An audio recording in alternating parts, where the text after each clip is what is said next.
हम लोगों ने KP/KC में एक रिलेशन पढ़ा है और लास्ट इक्वेशन हमको KP/KC के रिलेशन में एक इक्वेशन मिलती है KP=KC इंटू RT की पावर डेल एन। ये हमारा एक केमिकल इक्विलिब्रियम चैप्टर है। केमिकल इक्विलिब्रियम से हम लोगों ने इक्विलिब्रियम में ही ये रिलेशन निकाला था KP/KC का। KC लेके आए थे, फिर KP लेकर के आए थे और हमने दोनों की वैल्यू रख के रिलेशन निकाला था यहाँ पे। तो हमको ये फॉर्मूला मिला था यहाँ पे, R for gas constant, E for absolute temperature, del N मतलब हमारे पास नंबर ऑफ मोल्स है, KC हमारा इक्विलिब्रियम कॉन्सेंट्रेशन है और हमारा KP जो हमारे पास प्रेशर पे जो है वो कांस्टेंट दिख रखा है। उसको आगे देखते हैं। इसी में बेस्ड एक न्यूमेरिकल आता है हमारे पास, न्यूमेरिकल देखेंगे। न्यूमेरिकल देखिएगा, इसमें यहाँ पे न्यूमेरिकल में लिखा हुआ है 450 केल्विन, KP देकर रखा हुआ है 2.0 × 10⁻10 bar for the given reaction at equilibrium.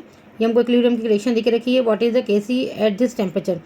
KP देकर रखा हुआ है टेम्परेचर पे, KC हमको पूछा है कि इस टेम्परेचर पे KC कितना होगा। तो जब KP देके रखे, KC देके रखे और इस टेम्परेचर पे KC निकालने के लिए बोल रहे तो आपको वही इक्वेशन लगानी है, KP = KC RT del N power वाली। इसमें देखिएगा KP पर हम इक्वेशन लगाएंगे, KP = KC RT की पावर डेल एन। पहले गिवन लिख लीजिए, गिवन के मार्क्स मिलते हैं। हमारे पास कॉम्पिटिटिव एग्जाम में हमको डायरेक्टली करना है, लेकिन जब आप थ्योरिकल देते हैं तो आपको गिवन लिखना होता है। तो KP हमको कितना दिया, 2.10⁻10 दे के रखा बार दिया। R gas constant value fix होती है। T हमारे पास 450 दे के रखा हुआ है। डेल एन कितनी इस रिएक्शन में कितने इलेक्ट्रॉन पार्टिसिपेट कर रहे हैं, तो हम लोग पूरे रिएक्शन में जो है वो मोल निकालना है। तो हमारे पास में प्रोडक्ट माइनस रिएक्टेंट के मोल निकाल रहे हैं हम लोग।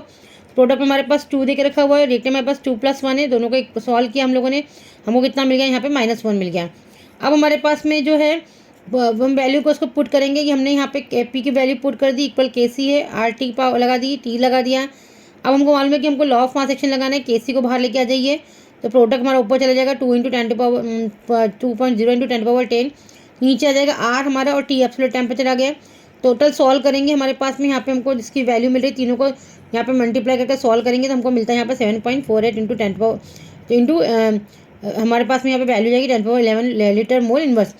देखिए हमारे पास मेनली यहाँ पे जो हमने निकाला ये M1 M2 जो हमने निकाला -N1 N2 वाले जो फॉर्मूला हम लोग लगाते हैं, फॉर्मूला देख, ये N की वैल्यू यहाँ से आएगी। N मतलब क्या, हमारा M1 + M2 moles of product minus moles of reactant किया हमने।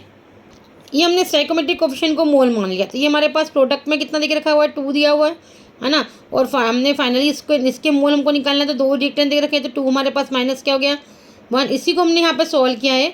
जब हमने 2+1 लगाया, 2+1 हमारे रिएक्टेंट है और 2 हमारा क्या प्रोडक्ट है। तो हम लोगों ने यहाँ पे फॉर्मूला लगाया। फॉर्मूला देखिएगा यहाँ पे, ये फॉर्मूला हमारे पास यहाँ से आया हुआ है कि हमने क्या करा, यहाँ पे ये प्रोडक्ट हो गया, 2 आगे कोफिशिएंट दिया हुआ था, मोल मान लिया, माइनस रिएक्टेंट हमारे पास 2 है, +1 2 रिएक्टेंट थे। टोटल सॉल्व किया, हमारे पास -1 आ गया, -1 लगा दी डेल एन की पावर। और ये हमारा जो इसको न्यूमेरिकल को सॉल्व करेंगे तो हमको यहाँ पे KC जो है वो 450 टेम्परेचर पे हमको KC की वैल्यू मिल जाएगी। Thank you.